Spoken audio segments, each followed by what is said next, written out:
right? The Chinese renminbi today nearing a 6-year low. Bears are testing PBOC tolerance. Yeah, right? Yeah. I mean, it goes to the fiscal point.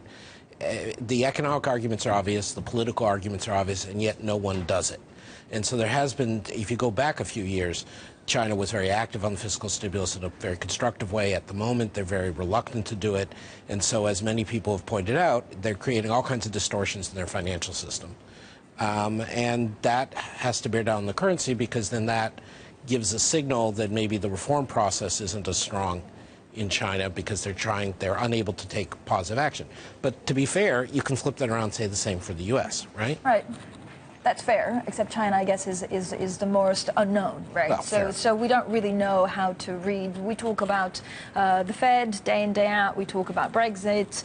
Why have we not talked about China like we have in January, February? You could have asked us before. No, but the markets they're not in a panic mode at all, right? Yeah, they're so stable. at the beginning of the year, there was this real fear that China would have some sort of deep, hard landing, and that's all faded. The growth numbers in the last few months have been okay. They haven't been brilliant, but they haven't been disastrous either. So the fear that was there of a hard landing has faded, and that's been... But the debt is still there. The debt's still there, absolutely. But just one thing I would note on this, on the whole fiscal issue. If you go back to the London G20 summit back in 2009, there was this very strong commitment on behalf of the Chinese, the Germans, the Americans, all to commit to sustain fiscal expansion until the global economy had properly recovered. That was what they basically said. The Chinese, 7 years ago. Yeah, the Chinese, to be fair to them, stuck to the plan. Well, they stuck to it more than the other two. Much more so. And they gave up eventually because the others weren't playing their role. And then basically the Americans and the Germans gave up within 2 years. Why?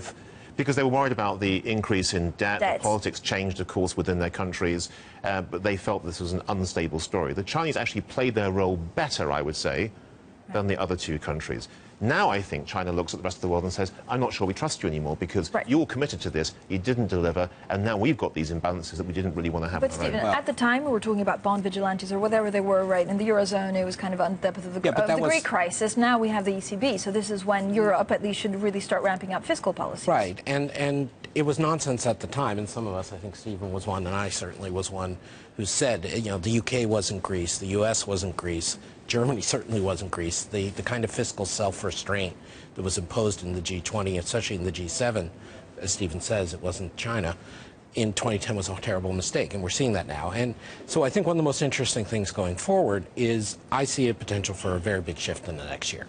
Japan is committed to fiscal expansion. A big shift for the best? I think so. I mean, for an improvement, never for the best. But Germany is going to have an election cycle, and they're going to kick back some of their money because they were going to be a surplus no matter what. UK, Theresa May is going to have no choice but to do fiscal expansion, and she's already repudiated Osborne's views. US, I think whoever wins, I think both sides want to do fiscal expansion. So I think we're going to be in a very different space a year from now. A year, it takes longer, doesn't it, to kind of really feel the benefits of fiscal policy? My concern a bit actually is regarding Japan. Sorry to sort of pour cold water on the story to a certain degree, but Japan occasionally did do fiscal expansion over the last 25 years. They would do it for a year or two. It would lift the economy for a year or two, and then for whatever reason, they'd go into reverse, often because the debt levels themselves were already relatively high. Now, I accept that with interest rates at ridiculously low levels, you can, of course, much more happily live with high levels of debt. But politically, it appears to be difficult to do it. It keeps coming back all the time. We've got these incredibly high levels of debt. Can we actually live with it? Are we going bust? These are sort of populist political arguments that seem to play to the gallery rather well. So you have this kind of stop-start process with fiscal policy expansion for a year or two, then it goes into reverse. Don't they need to intervene directly on yen? And can they do that? And structural reform, which has been lackluster to say the least. Yeah, but everyone ideally wants to have a weaker currency at the moment. Right. So, the Japanese intervene to have a weaker yen, the Chinese want a weaker renminbi, the British want a weaker pound. Koreans want a weaker yen. Everyone wants a weaker currency. So the problem in one sense is that once you go down the route of saying each country wants a weaker currency, you're into a kind of currency war story. Now, it might eventually lead to looser monetary conditions, but when the interest rates are already at zero, it leads to more experimental monetary policies, which some people have doubts about. So I think there's a limit to what you can do. So I think Adam's right that once you run out of room on monetary space, you're almost forced to go into the fiscal arena and do something on that area. Let me just give, Stephen's cautions are well taken, but let me just give two slightly more hopeful twists.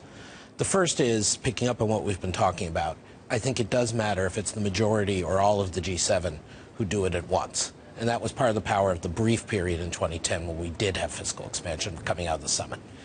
The second thing is, Francine, going to something you said with respect to Japan.